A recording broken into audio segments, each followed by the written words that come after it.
Assalamualaikum warahmatullahi wabarakatuh. Selamat pagi, salam sejahtera buat kita semua. Om Swastiastu, Namo Buddhaya. Salam kebajikan. Bapak Ibu hadirin yang saya hormati, saat ini kita sudah memasuki bulan ke-8 sejak kasus pertama COVID-19 di Indonesia diumumkan. Dalam 8 bulan terakhir ini, pemerintah, dunia usaha, akademisi, masyarakat, dan media bahu-membahu berupaya untuk menangani pandemi COVID dengan memulihkan perekonomian nasional. Untuk itu dapat kami sampaikan apresiasi kepada semua pihak yang telah mendukung pemerintah untuk menavigasi kondisi ini agar kita dapat segera keluar dari tekanan pandemi COVID-19, baik di segi aspek kesehatan maupun aspek pemulihan sosial ekonomi. Sebagai upaya untuk mengatasi berbagai permasalahan akibat COVID-19, pemerintah telah mengalokasikan anggaran sebesar 695,2 triliun untuk pengendalian pandemi COVID dan 87,5 triliun untuk pandemi kesehatan dan terkait langsung dengan perekonomian sebesar 607,5 triliun rupiah. Dari alokasi tersebut, salah satu yang tertinggi adalah UMKM sebesar 123,46 triliun, antara lain direalisasikan dalam bentuk subsidi bunga, penjaminan kredit, relaksasi pajak, dan bantuan produktif.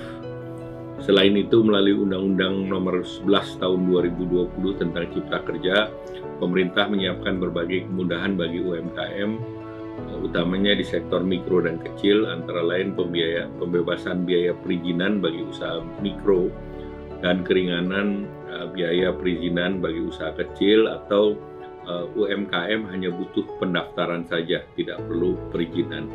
Kemudian untuk sertifikasi halal juga di usaha menengah dan kecil ditanggung pemerintah. Kemudian penyederhanaan proses terkait dengan hak kekayaan intelektual dan penggunaan kegiatan usaha mikro dan kecil yang akan dilibatkan sebagai jaminan kredit program.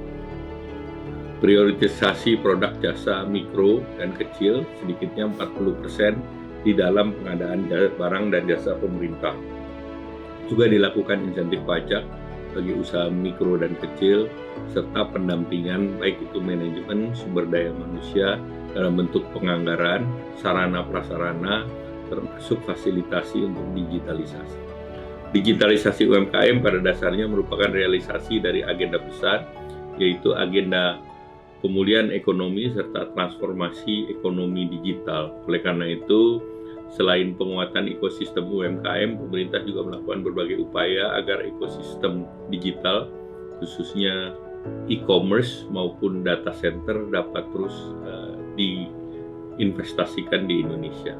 Setelah menerbitkan PP 80 tentang perdagangan dengan sistem elektronik, pemerintah juga mempercepat pembangunan infrastruktur, memperkuat sistem logistik nasional, memperkuat keamanan cyber, dan juga menciptakan level playing field antara para pemain di sektor digital, termasuk pengaturan pajak digital.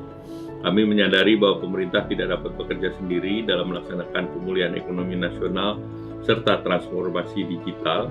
Kami menyambut baik dan sampaikan apresiasi kepada Google yang selama ini telah mendukung pemerintah dalam melaksanakan dua agenda tersebut, khususnya dengan pelatihan digital dan bantuan pembiayaan berbunga rendah senilai $10 juta kepada usaha menengah kecil dan juga UMKM. Selain itu, kami berharap dengan inisiatif Google tersebut, UMKM dan tenaga kerja produktif Indonesia dapat terbantu untuk terus beraktivitas di tengah pandemi global untuk meningkatkan keahlian digital. Kita berharap bahwa dengan kegiatan-kegiatan tersebut kita mampu merealisasikan potensi ekonomi digital Indonesia sebesar $124 miliar di tahun 2025, dan ini menjadi bagian daripada upaya untuk mencapai Indonesia maju di tahun 2045. Demikian kami sampaikan. Terima kasih atas perhatian Bapak Ibu. Wabillahi taufiq wal hidayah. Wassalamualaikum warahmatullahi wabarakatuh.